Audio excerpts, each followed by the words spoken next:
ಪ್ರತಿದಿನವೂ ನನ್ನ ಗೆಳತಿ ಮೀನಾಳ ಮನೆಗೆ ಹೋಗಿ ಮಲಗುತ್ತಿದ್ದೆ. ಅವರ ಅಮ್ಮ ಕೆಲಸದ ನಿಮಿತ್ತವಾಗಿ ಬೇರೆ ಊರಿಗೆ ಹೋಗಿದ್ದಳು. ಅಪ್ಪ ಇಲ್ಲ, ಅವಳು ಒಬ್ಬಳೇ ಮನೆಯಲ್ಲಿ ಇರುವುದು ಅಂತ. ಆದರೆ ರಾತ್ರಿ ಮಲಗುವಾಗ ಅಷ್ಟೇ ನನಗೆ ನೆನಪಿರುವುದು. ಮಲಗಿದ ಮೇಲೆ ಏನೂ ನೆನಪಿರಲಿಲ್ಲ.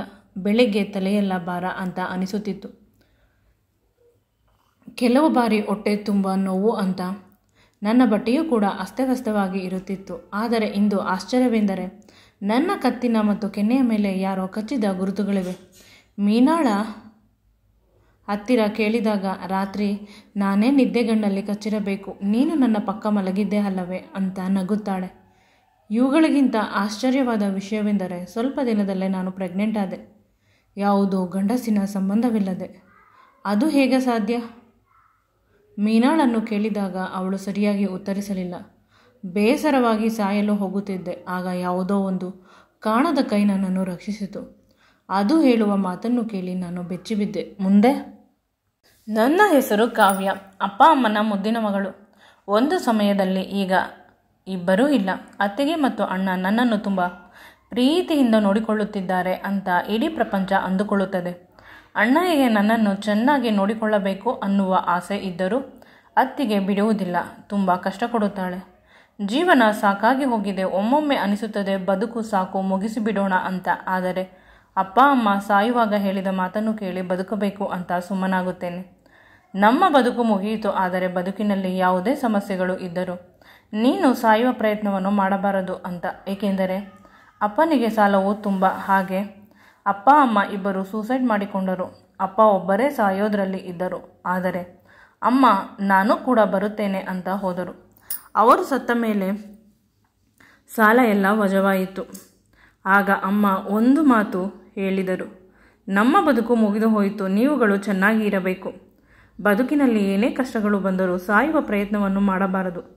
ಚೆನ್ನಾಗಿ ಓದಿ ಒಳ್ಳೆ ಕೆಲಸಕ್ಕೆ ಹೋಗಿ. ನಾವು ಮಾಡಿಕೊಂಡಂತೆ ಅತಿಯಾದ ಸಾಲವನ್ನು ಮಾಡಿ ನೋವನ್ನು ತಿನ್ನಬೇಡಿ ಅಂತ ಹೇಳಿದಳು. ಅದು ನನಗೂ ಕೂಡ ನಿಜ ಅಂತ ಅನಿಸುತ್ತದೆ. ಏಕೆಂದರೆ ಬದುಕು ಇರುವುದು ಒಂದೇ, ಅದನ್ನು ಸುಂದರವಾಗಿ ಕಟ್ಟಿಕೊಂಡು ಬದುಕಬೇಕು. ಕಷ್ಟಗಳು ಎಲ್ಲರ ಬದುಕಿನಲ್ಲೂ ಇರುತ್ತದೆ ಅಲ್ಲವೇ? ಅದಕ್ಕೆ ಅತ್ತಿಗೆ ಕೊಡುವ ಕಷ್ಟ, ಅತ್ತಿಗೆ ಮನೆಯವರು ಕೊಡುವ ಕಷ್ಟವನ್ನು ಪ್ರತಿದಿನ ಕಷ್ಟಪಟ್ಟು ಅನುಭವಿಸುತ್ತಿದ್ದೇನೆ. ದೇವರು ಇಂದಲ್ಲ ನಾಳೆ ನನ್ನ ಕಡೆ ಕಣ್ಣು ಬಿಟ್ಟು ನೋಡುತ್ತಾನೆ ಅಂತ. ನನಗೆ ಇರುವ ಒಬ್ಬ ದೇವರ ವರ ಎಂದರೆ ಮೀನಾ. ಅವಳು ನನ್ನ ಪ್ರಾಣ ಸ್ನೇಹಿತೆ. ನಾನು ಬೇಬಿ ಸಿಟ್ಟಿಂಗ್ ಇದ್ದಾಗಲೂ ಅವಳು ನನ್ನ ಕ್ಲಾಸ್ಮೇಟ್. ಇಲ್ಲಿಯವರೆಗೂ ನಮ್ಮಿಬ್ಬರ ಬಾಂಧವ್ಯ ಇದೆ. ಇಬ್ಬರದು MBA ಕಂಪ್ಲೀಟ್ ಆಯಿತು. ಅವಳು ಬೇರೆ ಕಂಪನಿಗೆ ಕೆಲಸಕ್ಕೆ ಹೋದಳು. ಆದರೆ ನಾನು ಅಣ್ಣನ ಕಂಪನಿಯನ್ನೇ ನೋಡಿಕೊಳ್ಳಬೇಕು. ನನಗೆ ಇಷ್ಟವಿಲ್ಲ. ಇವರು ನನಗೆ ಸಂಬಳ ಕೊಡುವುದಿಲ್ಲ. ನಾನು ಮಾಡುವ ಕೆಲಸಕ್ಕೆ ತಕ್ಕ ಪ್ರತಿಫಲ ಸಿಗುವುದಿಲ್ಲ. ಇದರಿಂದ ಬೇರೆ ಕಂಪನಿಗೆ ಹೋಗುತ್ತೇನೆ ಎಂದರೆ ಪುನಃ ಗಲಾಟೆ. ಒಮ್ಮೊಮ್ಮೆ ಇತ್ತೀಚೆಗೆ ಅಣ್ಣ ಆಗಲಿ ಐಶ್ವರ್ಯ ಇದೆ ಅಂತ ಕಂಪನಿಯನ್ನು ಸರಿಯಾಗಿ ನೋಡಿಕೊಳ್ಳುತ್ತಿಲ್ಲ. ಸುಖದ ಮದದಲ್ಲಿ ಇದ್ದಾರೆ. ನಾನು ಕೂಡ ಬಿಟ್ಟು ಹೊರಟು ಹೋದರೆ ಪಾಪರಾಗುವುದರಲ್ಲಿ ಅನುಮಾನವಿಲ್ಲ. ಈ ಕಂಪನಿಯನ್ನು ಕಟ್ಟಿ ಸಾಲ ಅಂತ ಅವರು ಸತ್ತು ಹೋದ ಮೇಲೆ ಅಣ್ಣ ತುಂಬ ಮುಂಜಾಗ್ರತೆಯಿಂದ ಕಂಪನಿಯನ್ನು ಇಂಪ್ರೂವ್ ಮಾಡಿದ. ಇಂದು ಆತನು ಹೆಂಡತಿಯ ಸೆರಗಿನ ತೆಕ್ಕೆಯಲ್ಲಿ ಬಿದ್ದು ಈ ಪ್ರಪಂಚವನ್ನು ಬದುಕನ್ನು ಮರೆತಿದ್ದಾನೆ. ನಾನು ಅವನಿಗೆ ಎಲ್ಲವನ್ನೂ ನೆನಪು ಮಾಡಿಕೊಡಬೇಕು. ಅಲ್ಲಿಯವರೆಗೂ ಈ ಕಂಪನಿಯನ್ನು ಬಿಟ್ಟು ಹೋಗುವಂತಿಲ್ಲ. ಕೆಲಸ ತುಂಬ ಇದೆ, ವರ್ಕ್ ಪ್ರೆಷರ್ ಜಾಸ್ತಿ, ಊಟ ಮಾಡಲು ಸಾಧ್ಯವಿಲ್ಲ. ಒಮ್ಮೊಮ್ಮೆ ರಾತ್ರಿ 1 ಗಂಟೆ ಆಗುತ್ತದೆ. ಆಗಲೂ ಕೂಡ ಅಣ್ಣ ಅವನ ಕಾರಿನಲ್ಲಿ ನನ್ನನ್ನು ಕರೆದುಕೊಂಡು ಬರುವುದಿಲ್ಲ. ಅತ್ತಿಗೆ ಬೈಯುತ್ತಾಳೆ ಅಂತ. ಕ್ಯಾಬಿನಲ್ಲಿ ನಾನು ಒಬ್ಬಳೇ. ಮಧ್ಯರಾತ್ರಿ ಒಂದು ಹೆಣ್ಣು ಮಗು ಬರಬೇಕು. ಸ್ವಲ್ಪವೂ ಕೂಡ ಕೃತಜ್ಞತೆ ಮನೋಭಾವನೆ ಇಲ್ಲ. ನಮ್ಮ ಕಂಪನಿಯನ್ನು ಉಳಿಸುತ್ತಿದ್ದಾಳೆ. ಅವಳಿಗೆ ಸ್ವಲ್ಪ ಸಹಾಯ ಮಾಡೋಣ ಅಂತ ಅವರು ನನಗೆ ಸಹಾಯ ಮಾಡುತ್ತಾರೆ, ನನ್ನನ್ನು ಪ್ರೀತಿ ಮಾಡುತ್ತಾರೆ ಅನ್ನುವ ಆಸೆಯನ್ನು ಬಿಟ್ಟು ಬಿಟ್ಟಿದ್ದೇನೆ. ನಿರೀಕ್ಷೆಗಳು ಇದ್ದರೆ ಅಲ್ಲವೇ ಬದುಕಿಗೆ ನೋವಾಗುವುದು. ನಿರೀಕ್ಷೆಗಳೇ ಇಲ್ಲದೆ ಹೋದರೆ ಅವರ ಮೇಲೆ ಯಾವುದೇ ರೀತಿಯ ಆಸೆಗಳು ಆಗುವುದಿಲ್ಲ. ಬದುಕು ಸಾಗುತ್ತಿದೆ, ಸುಂದರವಾಗಿದೆ ಅಂತ ನಾನು ಅಂದುಕೊಳ್ಳುತ್ತೇನೆ. ಯಾರು ಏನೇ ಮಾಡಿದರೂ ನನ್ನ ಮನಸ್ಸಿಗೆ, ನನ್ನ ದೇಹಕ್ಕೆ ನೋವು ಮಾಡಲು ಸಾಧ್ಯವಿಲ್ಲ. ಅವರು ಮಾಡುವ ನೋವನ್ನು ನಾನು ಅಲ್ಲೇ ಬಿಟ್ಟು ಬಿಡುತ್ತೇನೆ. ಮನಸ್ಸಿನ ಒಳಗಡೆ ತೆಗೆದುಕೊಳ್ಳುವುದಿಲ್ಲ. ಈ ರೀತಿ ಇರಬೇಕಾದರೆ ನಮ್ಮ ಆಫೀಸ್ಗೆ ಕಿರಣ್ ಅನ್ನುವ ಒಬ್ಬ ಸ್ಮಾರ್ಟ್ ಹ್ಯಾಂಡ್ಸಮ್ ಗೈ ಬರುತ್ತಾನೆ. ಅವನನ್ನು ಮೊದಲ ನೋಡಿದ ತಕ್ಷಣ ನನಗೆ ಪ್ರೀತಿ ಆಗುತ್ತದೆ. ಅಷ್ಟು ಸುಂದರವಾಗಿರುತ್ತಾನೆ. ಅಷ್ಟು ಚೆನ್ನಾಗಿ ಕೆಲಸ ಮಾಡುತ್ತಾನೆ. ಇಬ್ಬರೂ ಕೂಡ ಪರಸ್ಪರ ಒಟ್ಟಿಗೆ ಕೆಲಸ ಮಾಡುತ್ತಿದ್ದೆವು. ಆದರೆ ಅವನಿಗೆ ನನ್ನ ಮೇಲೆ ಯಾವ ಭಾವ ಇದೆಯೋ ತಿಳಿದಿಲ್ಲ. ಪ್ರತಿ ಬಾರಿ ಅರ್ಥ ಮಾಡಿಕೊಳ್ಳಲು ಹೋಗಿ ವಿಫಲವಾಗುತ್ತಿದ್ದೆ. ನಾನು ತುಂಬ ಸುಂದರವಾಗಿದ್ದೇನೆ ಎಲ್ಲರೂ ಹೇಳುತ್ತಾರೆ. ಆದರೆ ಈ ಕಿರಣ್ ಮಾತ್ರ ನನ್ನ ಹಿಂದೆ ಬೀಳುತ್ತಿಲ್ಲ. ಹೊಸ ಸಮಸ್ಯೆ ಎಂದರೆ ಅತ್ತಿಗೆಯ ತಮ್ಮ ನನ್ನನ್ನು ಮದುವೆಯಾಗಬೇಕಂತೆ. ಅತ್ತಿಗೆ ಹಠ ಹಿಡಿದಿದ್ದಾರೆ. ನನಗೆ ಇಷ್ಟ ಇಲ್ಲ, ಅಣ್ಣನಿಗೂ ಇಷ್ಟ ಇಲ್ಲ. ಪಾಪ ಅವನು ಏನು ಮಾಡುತ್ತಾನೆ? ಗಂಡು ಮಕ್ಕಳಾಗಿ ಹುಟ್ಟಿದ ಮೇಲೆ ಹೆಂಡತಿಯರನ್ನು ಆದಷ್ಟು ಕಂಟ್ರೋಲ್ನಲ್ಲಿ ಇಟ್ಟುಕೊಳ್ಳಬೇಕು. ಇವನು ಅವಳನ್ನು ಕಂಟ್ರೋಲ್ನಲ್ಲಿ ಇಟ್ಟುಕೊಳ್ಳದೆ ನನ್ನ ಪ್ರಾಣವನ್ನು ತಿನ್ನುತ್ತಿದ್ದಾನೆ. ಮನೆ ಬಿಟ್ಟು ಹೊರಟು ಹೋಗೋಣ ಎಂದರೆ ಅತ್ತಿಗೆ ಮತ್ತು ಅವನ ಮನೆಯವರೆಲ್ಲ ಸೇರಿ ಅಣ್ಣನನ್ನು ಹುರಿದು ಮುಕ್ಕಿಬಿಡುತ್ತಾರೆ. ಈ ಆಸ್ತಿ ಅಪ್ಪ ಸಂಪಾದನೆ ಮಾಡಿದ್ದು. ಎಲ್ಲವನ್ನು ಮಾರಿ ಅತ್ತಿಗೆ ಅವಳ ಊರಿಗೆ ಹೊರಟು ಹೋಗುತ್ತಾಳೆ. ನನ್ನ ಸಹಿ ಬೇಕು, ಅದಕ್ಕಾಗಿ ಸುಮ್ಮನೆ ಇರುವುದು. ಅವರು ಈ ವಿಷಯ ಕಿರಣ್ಗೆ ಗೊತ್ತಾಗಿ ಅವರೂ ಕೂಡ ನಗುತ್ತಿದ್ದರು. ಅತ್ತಿಗೆ ತಮ್ಮ ಮೋಹನ್ ಒಂದು ರೀತಿ ದಡ್ಡನ ರೀತಿ ಆಡುತ್ತಾನೆ. ಇಷ್ಟು ಬುದ್ಧಿವಂತ ಹುಡುಗಿ ಅಷ್ಟು ದಡ್ಡ ಹುಡುಗನನ್ನು ಮದುವೆ ಆಗುತ್ತೀಯಾ ಯೋಚಿಸು ಅಂತ ಹೇಳುತ್ತಿದ್ದರು. ನನ್ನ ಅಪ್ಪ ಕೆಲಸದ ಮೇಲೆ ಹೊರಗಡೆ ಹೋಗಿದ್ದಾರೆ. ಮನೆಯಲ್ಲಿ ನಾನು ಒಬ್ಬಳೇ ಮಲಗು ಅಂತ ಮೀನಾ ಪದೇ ಪದೇ ಹೇಳುತ್ತಿದ್ದಳು. ನನಗೆ ಅವಳನ್ನು ಬಿಟ್ಟು ಯಾರೂ ಇದ್ದಾರೆ? ನನ್ನ ಕಷ್ಟವನ್ನು ಕೂಡ ಹೇಳಿಕೊಳ್ಳಬೇಕಿತ್ತು. ಅವಳು ಕರೆದ ತಕ್ಷಣ ಓಡಿ ಹೋದೆ. ಅಣ್ಣನಿಗೆ ಹೇಳಿ ಸುಮಾರು 15 ದಿನಗಳವರೆಗೂ ನಾನು ಅವಳ ಮನೆಯಲ್ಲೇ ಮಲಗುತ್ತಿದ್ದೆ, ಅವಳನ್ನು ಗಟ್ಟಿಯಾಗಿ ತಬ್ಬಿಕೊಂಡು. ಆದರೆ ಇತ್ತೀಚೆಗೆ ರಾತ್ರಿ ಮಲಗಿದ್ದು ಮಾತ್ರ ನನಗೆ ನೆನಪಿರುತ್ತದೆ. ಮೀನಾ ನನಗೆ ಚಂದದ ಕಾಫಿ ಮಾಡಿಕೊಡುತ್ತಾಳೆ. ಮಲಗಬೇಕಾದರೆ ನನಗೆ ಬ್ಲ್ಯಾಕ್ ಕಾಫಿ ಎಂದರೆ ತುಂಬ ಇಷ್ಟ. ಬೆಳಿಗ್ಗೆ ಎಚ್ಚರವಾದಾಗ ಯಾವುದೂ ನನಗೆ ನೆನಪಿರುವುದಿಲ್ಲ. ಆದರೆ ನನ್ನ ಬಟ್ಟೆ ಅಸ್ತವ್ಯಸ್ತವಾಗಿರುತ್ತದೆ. ಕೆಲವು ಬಾರಿ ಹೊಟ್ಟೆ ತುಂಬ ನೋವುತ್ತಿರುತ್ತದೆ. ಯಾರೋ ಕಚ್ಚಿದ ಗುರುತುಗಳಿವೆ ಮುಖದ ಮೇಲೆ. ನನಗೆ ರಾತ್ರಿ ಏನಾಯಿತು ಏನೋ ನೆನಪಾಗುತ್ತಿರುತ್ತಿಲ್ಲ. ಅವಳನ್ನು ಕೇಳಿದರೆ, ನಿನ್ನನ್ನು ರಾತ್ರಿ ನಾನು ಗಟ್ಟಿಯಾಗಿ ತಬ್ಬಿಕೊಂಡು ಮಲಗಿದ್ದೆ, ನಿದ್ದೆಗಣ್ಣಲ್ಲಿ ಕಚ್ಚಿದ್ದು, ಸಾರಿ ಅಂತ ಹೇಳಿದಳು. ಆದರೆ ಅವಳು ಕಾಫಿ ಕೊಡುವುದನ್ನು ಬಿಡುತ್ತಿರಲಿಲ್ಲ. ಕಾಫಿಗೆ ಬದಲು ಒಮ್ಮೊಮ್ಮೆ ಹಾಲನ್ನು ಕೊಡುತ್ತಿದ್ದಳು. ಕುಡಿಯುವವರೆಗೂ ಅಷ್ಟೇ. ಆ ನಂತರ ನನಗೆ ಪ್ರಜ್ಞೆ ಇರುತ್ತಿರಲಿಲ್ಲ. ನಂತರ ಅವರ ಅಪ್ಪ ಬಂದರು. ನಾನು ನನ್ನ ಮನೆಯಲ್ಲಿ ಇರುತ್ತಿದ್ದೆ. ಅತ್ತಿಗೆ ಮನೆಯಲ್ಲಿ ಮದುವೆಗಾಗಿ ಹೋರಾಟ ಮಾಡುತ್ತಿದ್ದಾಳೆ. ನನ್ನ ಮದುವೆ ನನಗೆ ತಿಳಿಯದ ಹಾಗೆ ನನ್ನ ಇಷ್ಟವಿಲ್ಲದೆ ಆಗುತ್ತಿರುವುದು ತುಂಬ ದುಃಖದ ವಿಷಯ. ಎಷ್ಟು ದುಃಖವಿದ್ದರೂ ಎಲ್ಲವನ್ನು ನಾನು ತಡೆದುಕೊಳ್ಳಲೇಬೇಕು.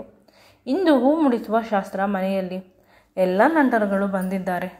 ನಾನು ಇಷ್ಟವಿಲ್ಲವಾದರೂ ರೆಡಿಯಾಗಿ ಬಂದೆ. ತಾಂಬೂಲವನ್ನು ಎಕ್ಸ್ಚೇಂಜ್ ಮಾಡಿಕೊಳ್ಳಬೇಕು. ವಿಪರ್ಯಾಸವೆಂದರೆ ನನಗೆ ತುಂಬ ತಲೆಸುತ್ತು ಬರುತ್ತಿದೆ. ವಾಂತಿ ಬಂದಂತೆ ಆಯಿತು.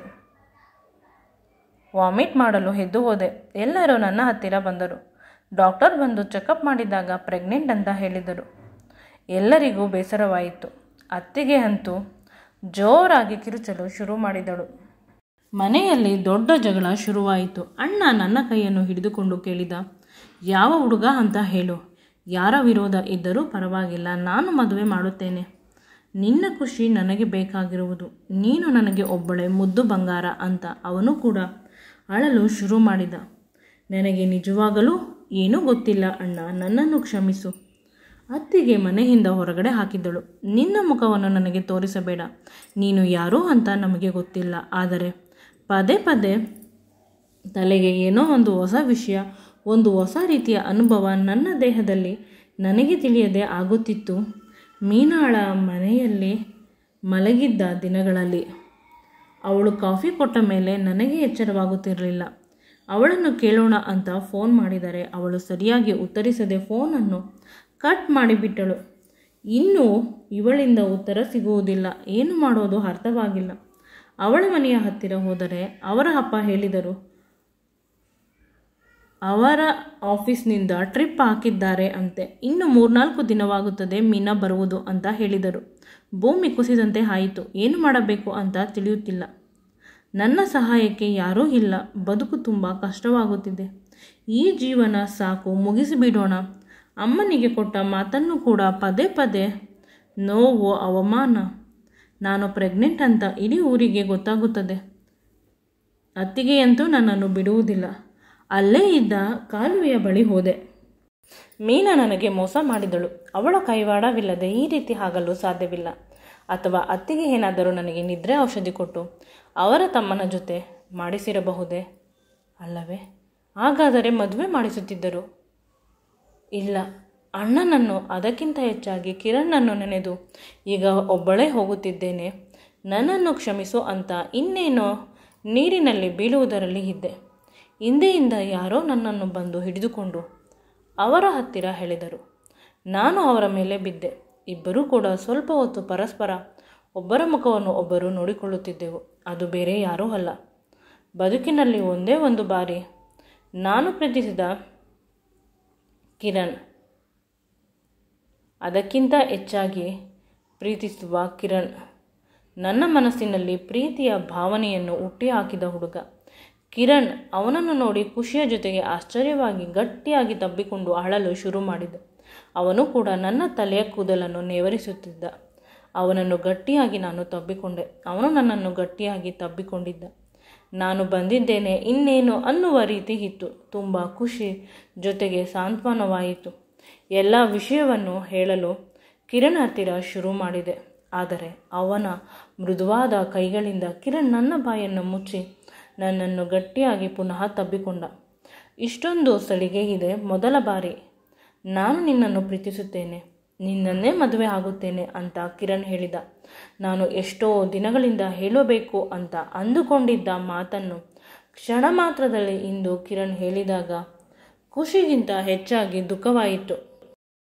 ಅಲ್ಲೇ ಇದ್ದ ಕಲ್ಲಿನ ಮೇಲೆ ನನ್ನನ್ನು ಕೂರಿಸಿ ಕಿರಣ್ ಕುಡಿಯಲು ನನಗೆ ನೀರನ್ನು ಕೊಟ್ಟ. ನನ್ನನ್ನು ಕ್ಷಮಿಸು ಅಂತ ಕೇಳಿದ. ಸ್ವಂತ ಅಣ್ಣ, ನಾನು ಹೊರಗಡೆ ಓದುತ್ತಿದ್ದೆ.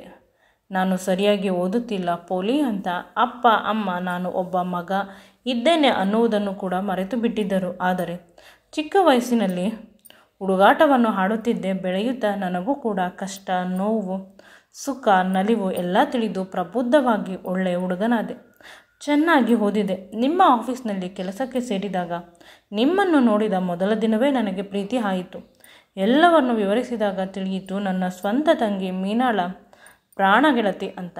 ಇನ್ನು ಹೇಳಿಬಿಡೋಣ, ಇಬ್ಬರು ಮದುವೆ ಆಗೋಣ. ಏಕೆಂದರೆ ನಿಮ್ಮ ಕಣ್ಣುಗಳಲ್ಲಿ ಪ್ರತಿ ಸಲವೂ ನನ್ನ ಮೇಲೆ ಇದ್ದ ಪ್ರೀತಿ ನನಗೆ ಎದ್ದು ಕಾಣುತ್ತಿತ್ತು. ನಾನು ನಿಮಗೆ ಪ್ರಪೋಸ್ ಮಾಡಬೇಕು ಅಂತ ಅಂದುಕೊಂಡೆ. ಅಂದು ನಿನ್ನ ಅತ್ತಿಗೆ ಮತ್ತು ಅತ್ತಿಗೆ ತಮ್ಮ ಇಬ್ಬರೂ ಕೂಡ ಕ್ಯಾಬಿನ್ನಲ್ಲಿ ಮಾತನಾಡುತ್ತಿದ್ದ ವಿಷಯ ಕೇಳಿ ನಾನು ಬೆಚ್ಚಿಬಿದ್ದೆ.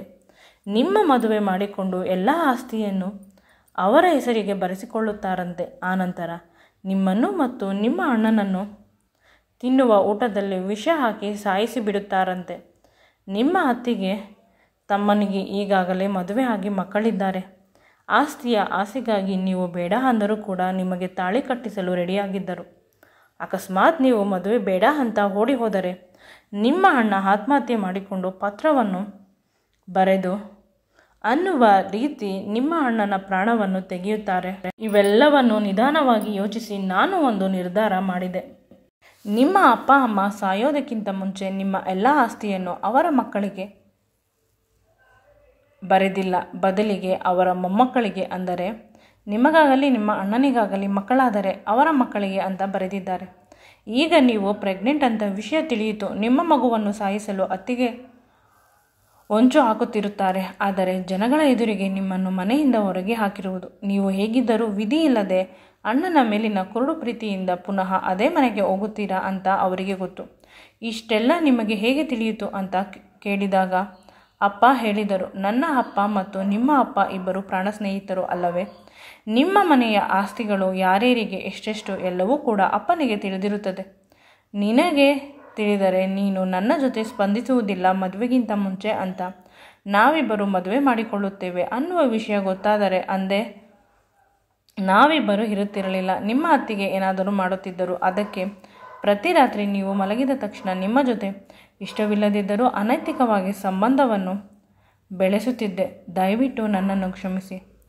ನನ್ನ ಮುಖ ಕೋಪದಿಂದ ಕೆಂಪಾಯಿತು. ಕಿರಣ್ ಸ್ವಲ್ಪ ಬೆಚ್ಚಿದರು. ಸಾರಿ, ನಾನು ಕೂಡ ಪ್ರತಿ ಬಾರಿಯೂ ಇಷ್ಟವಿರುತ್ತಿರಲಿಲ್ಲ. ನೀವು ಪ್ರೆಗ್ನೆಂಟ್ ಆದರೆ ನನ್ನನ್ನು ಬಿಟ್ಟು ಯಾರನ್ನು ಮದುವೆ ಆಗುವುದಿಲ್ಲ. ಆ ಸಮಯದಲ್ಲಿ ನನಗೆ ನಿಮ್ಮನ್ನು ಯಾರಿಗೂ ಕೂಡ ಬಿಟ್ಟು ಕೊಡಲು ಇಷ್ಟವಿರಲಿಲ್ಲ. ನಿಮಗೆ ಎಚ್ಚರವಿದ್ದು ನೀವು ಒಪ್ಪಿಲ್ಲವಾದರೆ ಅದು ಅತ್ಯಾಚಾರವಾಗುತ್ತದೆ. ಅತ್ಯಾಚಾರ ನಿಮಗೆ ಇಷ್ಟವಿಲ್ಲದೆ ನಾನು ಮಾಡಲು ಕೂಡ ಇಷ್ಟವಿಲ್ಲ. ನನ್ನ ಪರಿಸ್ಥಿತಿಯನ್ನು ಅರ್ಥ ಮಾಡಿಕೊಳ್ಳಿ. ನೀವು ಯಾವುದೇ ಶಿಕ್ಷೆಯನ್ನು ಕೊಟ್ಟರೂ ನಾನು ಅನುಭವಿಸುತ್ತೇನೆ. ಆದರೆ ನನ್ನನ್ನು ಬಿಟ್ಟು ಹೋಗುವ ಕೆಲಸವನ್ನು ಮಾತ್ರ ಮಾಡಬೇಡಿ ಅಂತ ಕಿರಣ್ ಅವರ ಕಣ್ಣುಗಳಲ್ಲಿ ನೀರನ್ನು ತುಂಬಿಕೊಂಡು ಮಾತನಾಡಿದರು. ನನ್ನ ಅತ್ತಿಗೆಗಿಂತ ದೊಡ್ಡ ತಪ್ಪು ಮಾಡಿದ್ದೀರಾ ನೀವು. ನನಗೆ ತಿಳಿಯದ ಹಾಗೆ ನನ್ನ ದೇಹವನ್ನು ಹೇಗೆ ಬಳಸಿಕೊಂಡಿರಿ? ನಿಮ್ಮ ಮೇಲೆ ಇದ್ದ ಪ್ರೀತಿ ಕಡಿಮೆ ಆಗುತ್ತಿದೆ. ನಾನು ನಿಮ್ಮನ್ನು ಏನೋ ಅಂತ ಅಂದುಕೊಂಡಿದ್ದೆ. ನನ್ನ ಮನಸ್ಸಿನಲ್ಲಿ ಅವರ ಮೇಲೆ ಇದ್ದ ಪವಿತ್ರ ಭಾವನೆ ಕಡಿಮೆ ಆಗಿ ಕೋಪ ಬರುತ್ತಿದೆ ಅನ್ನುವುದನ್ನು ತೋರಿಸುತ್ತಿದ್ದೆ. ಆಗ ಕಿರಣ್ ಅಳಲು ಶುರು ಮಾಡಿದರು. ನನ್ನ ಕೈಯನ್ನು ಹಿಡಿದುಕೊಂಡು ಪ್ಲೀಸ್ ನನ್ನನ್ನು ಕ್ಷಮಿಸಿ ಅಂತ. ಆದರೆ ಒಂದೇ ಒಂದು ಕಂಡೀಷನ್. ಏನದು ಅಂತ ಕೇಳಿದರು. ನನಗೆ ತಿಳಿಯದ ಹಾಗೆ ನನ್ನ ಜೊತೆ ದೈಹಿಕವಾಗಿ ಸೇರುವುದಲ್ಲ. ನನಗೆ ತಿಳಿದೇ ಸೇರಬೇಕು. ಮದುವೆ ಆದ ಮೇಲೆ ಪ್ರತಿ ರಾತ್ರಿ ಯಾವ ದಿನವೂ ರೆಸ್ಟ್ ಕೊಡುವುದಿಲ್ಲ. ಮಗು ಆದ ಮೇಲೆ ಮಗುವನ್ನು ನಿಮ್ಮ ಅಪ್ಪನ ಜೊತೆ ಮಲಗಿಸಬೇಕು. ಯಾವುದೇ ನೆಪ ಹೇಳುವ ಅವಶ್ಯಕತೆ ಇಲ್ಲ. ಅರ್ಥವಾಯಿತೆ ಅಂತ ಹೇಳಿದೆ. ನಂತರ ಜೋರಾಗಿ ನಗಲು ಶುರು ಮಾಡಿದರು. ಅವರ ಜೊತೆ ನಾನು ನಗಲು ಶುರು ಮಾಡಿದೆ. ಇಬ್ಬರು ಪರಸ್ಪರ ಮುತ್ತುಗಳನ್ನು ಕೊಟ್ಟುಕೊಂಡು ಕಿರಣ್ ನನ್ನ ತುಟಿಗಳಿಗೆ ದೀರ್ಘವಾಗಿ ಚುಂಬಿಸಿದರು. ಆ ಚುಂಬನ ನನ್ನ ಮೈಯನ್ನು ರೋಮಾಂಚನಗೊಳಿಸಿತು. ಇಷ್ಟೆಲ್ಲ ಆದ ನಂತರ ನಾನು ಮತ್ತು ಕಿರಣ್ ಅಣ್ಣನನ್ನು ಹೊರಗಡೆ ಮೀಟ್ ಮಾಡಿ ಎಲ್ಲ ವಿಷಯವನ್ನು ತಿಳಿಸಿ ಅತ್ತಿಗೆ ಮತ್ತು ಅಣ್ಣನಿಗೆ ಬಹಳ ಬೇಗ ಡೈವರ್ಸ್ ಕೊಡಿಸಿದೆವು. ಅತ್ತಿಗೆಗೆ ಜೀವನ ಅಂಶಕ್ಕೆ ಸ್ವಲ್ಪ ಅಣ್ಣನ ಆಸ್ತಿಯಲ್ಲಿ ಕೊಟ್ಟೆವು. ಅವರು ಕೂಡ ದುಃಖ ಪಡಬಾರದು, ಚೆನ್ನಾಗಿರಬೇಕು ಅನ್ನುವುದು ನಮ್ಮ ಆಸೆ. ಇಲ್ಲಿಂದ ಹೋದ ಮೇಲೂ ನಮಗೆ ಪದೇ ಪದೇ ಅತ್ತಿಗೆ ಮನೆಯವರು ತೊಂದರೆ ಮಾಡುತ್ತಿದ್ದರು. ಪೊಲೀಸ್ ಕಂಪ್ಲೇಂಟ್ ಕೊಟ್ಟೆವು. ಈಗ ಜೈಲಿನಲ್ಲಿ ಹಾಕಿಸಿದ್ದೇವೆ. ಅದರ ರೀತಿ ಶಿಕ್ಷೆ ಕೂಡ ಆಯಿತು. ಇವುಗಳ ಜೊತೆಗೆ ನಾನು ಮತ್ತು ಕಿರಣ್ ದೇವಸ್ಥಾನದಲ್ಲಿ ಮದುವೆ ಆದೆವು. ಮನೆಯವರ ಸಮ್ಮುಖದಲ್ಲಿ ಮುದ್ದಾದ ಗಂಡು ಮಗುವಿಗೆ ಜನ್ಮವಾಯಿತು. ಆ ಮಗು ನೋಡಲು ಕಿರಣ್ ರೀತಿ ಇದ್ದ.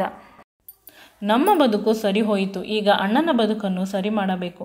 ಅತ್ತಿಗೆ ಕೊಡುತ್ತಿದ್ದ ನೋವಿನಿಂದ ಅವನು ಕೂಡ ಯಾವುದು ಸರಿ ಯಾವುದು ತಪ್ಪು ಅನ್ನುವ ವಿಚಾರವನ್ನು ಕೂಡ ಮಾಡಲು ಸಾಧ್ಯವಾಗದೇ ಇರುವ ರೀತಿಯಲ್ಲಿ ಇದ್ದ. ಸ್ವಲ್ಪ ದಿನ ಅವನಿಗೂ ಕೂಡ ನನ್ನ ಪ್ರೀತಿಯ ಗೆಳತಿ ಹಾಗೂ ನನ್ನ ನಾದಿನಿ ಮೀನಾಳ ಜೊತೆ ಮದುವೆ ಮಾಡಿಸಿದೆವು. ಮೀನಾ ತುಂಬ ಒಳ್ಳೆಯ ಹುಡುಗಿ. ಅಂಡರ್ಸ್ಟ್ಯಾಂಡಿಂಗ್ ತುಂಬ ಚೆನ್ನಾಗಿರುತ್ತದೆ. ಅಣ್ಣನನ್ನು ಮತ್ತು ಮನೆಯನ್ನು ತುಂಬ ಚೆನ್ನಾಗಿ ನೋಡಿಕೊಳ್ಳುತ್ತಿದ್ದಳು. ನನ್ನ ಪ್ರಾಣ ಗೆಳತಿ ನನ್ನ ಅತ್ತಿಗೆ. ಅಣ್ಣನ ಮನೆಗೆ ಹೋಗಿ ಬರಲು ನನಗೂ ಕೂಡ ಚೆನ್ನಾಗಿರುತ್ತದೆ. ಯಾವುದೇ ರೀತಿಯ ಮುಜುಗರವಿಲ್ಲ. ಕಿರಣ್ ನನ್ನನ್ನು ಪ್ರಾಣಕ್ಕಿಂತ ಹೆಚ್ಚಾಗಿ ನೋಡಿಕೊಳ್ಳುತ್ತಾರೆ. ಅವರ ಪಾಲಿನ ದೇವತೆ ನಾನು. ಬದುಕಿನಲ್ಲಿ ಎಂದೂ ಕೂಡ ಅಂದುಕೊಂಡಿರಲಿಲ್ಲ ಅತ್ತಿಗೆ ನನಗೆ ಅಷ್ಟೊಂದು ಕಷ್ಟವನ್ನು ಕೊಡುತ್ತಿದ್ದಾಗ ಇಷ್ಟು ಒಳ್ಳೆಯ ಬದುಕು ಸಿಗುತ್ತದೆ ನನಗೆ ಅಂತ. ಯಾವಾಗಲೂ ದೇವರು ಹೇಳುವ ಒಂದು ಮಾತು ಸತ್ಯ ಅಲ್ಲವೇ? ನಾವು ಎಷ್ಟು ಕಷ್ಟವನ್ನು ಪಡುತ್ತೇವೆ ಅದಕ್ಕಿಂತ ಹೆಚ್ಚಿಗೆ ಸುಖವು ನಮ್ಮ ಬದುಕಿನಲ್ಲಿ ಬಂದೇ ಬರುತ್ತದೆ. ಆದರೆ ಸ್ವಲ್ಪ ಕಾಯಬೇಕು ಅಷ್ಟೆ. ಪ್ರತಿದಿನವೂ ಕಿರಣ್ ನನ್ನನ್ನು ಹೊಸದಾಗಿ ಅತಿಯಾಗಿ ಪ್ರೀತಿಸುತ್ತಾರೆ. ಅವರ ಪ್ರೀತಿಯ ಅವರ ಅಪ್ಪುಗೆಯಲ್ಲಿ ನಾನು ಕಳೆದು ಹೋಗುತ್ತಿದ್ದೆ. ಅದು ನನ್ನ ಅದೃಷ್ಟ, ಪರಮ ಅದೃಷ್ಟ ಅಂತ ಅಂದುಕೊಳ್ಳುತ್ತಿದ್ದೆ. ಈ ವಿಡಿಯೋ ನಿಮಗೆ ಇಷ್ಟವಾಗಿದ್ದಲ್ಲಿ ನನ್ನ ಚಾನಲನ್ನು ಲೈಕ್ ಮಾಡಿ, ಶೇರ್ ಮಾಡಿ ಮತ್ತು ಸಬ್ಸ್ಕ್ರೈಬ್ ಮಾಡಿ. Thank you.